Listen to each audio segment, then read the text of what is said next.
Beware of the race game, my friend. And yes, it is a game.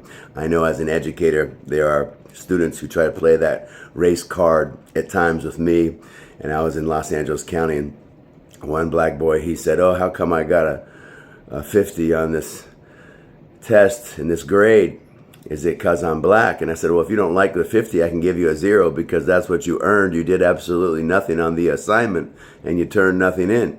So perhaps you should thank me for the 50 because I met you halfway. Now you got to do some work and do your part." So there's something called affirmative action where people in the United States and companies are supposed to help people of color, minorities, get employment. But there's something also in those two words in that phrase, affirmative action, where the people who are hired are supposed to take action and thereby do something to receive an employment compensation check. You actually have to work. So merely having a skin color doesn't qualify you for a job, and we're doing a disservice to our country and our people and our companies and our economy by merely hiring people based on color and diversity and then not requiring them to work wholeheartedly and put in a good day's work, an honest and a fair day's work on the job. So this is wrecking our economy and our country, and it's further devaluing our people and our nation. So we need to get back to good old horse sense and common values and integrity and decency and loving one another and respecting one another. I've worked for African American employers. I've worked for Latino bosses. I've had both, and I've respected them and worked hard for them. In fact, I had an African American woman who hired me to work at the University of Texas A&M International University on the border of Mexico there in Laredo. She gave me $1,000 out of her own money to help me get to Texas to relocate to work for her.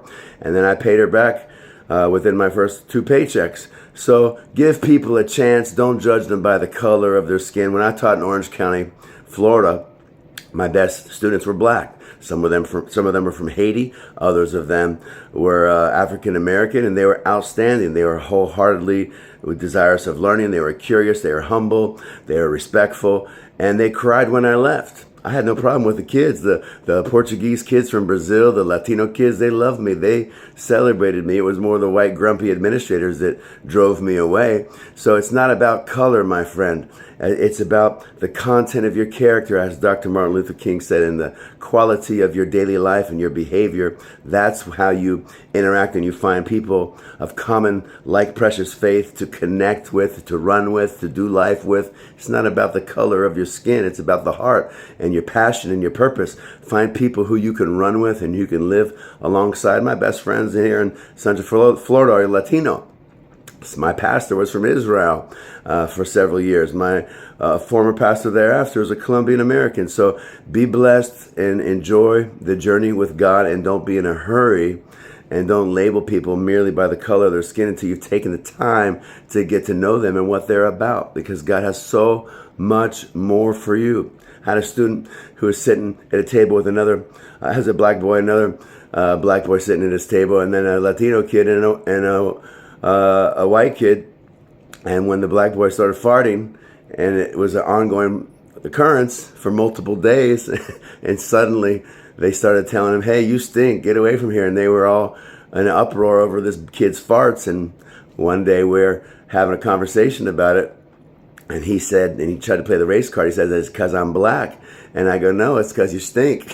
And when you fart, I've been asking you to go to the bathroom or go to the hallway and air out your butt, and don't do it in the classroom. It has nothing to do with color, my friend. Sometimes your attitude stinks, and you need a checkup from the neck up to get where you're going, and you need an internal adjustment and some transformation, because your attitude will determine your altitude.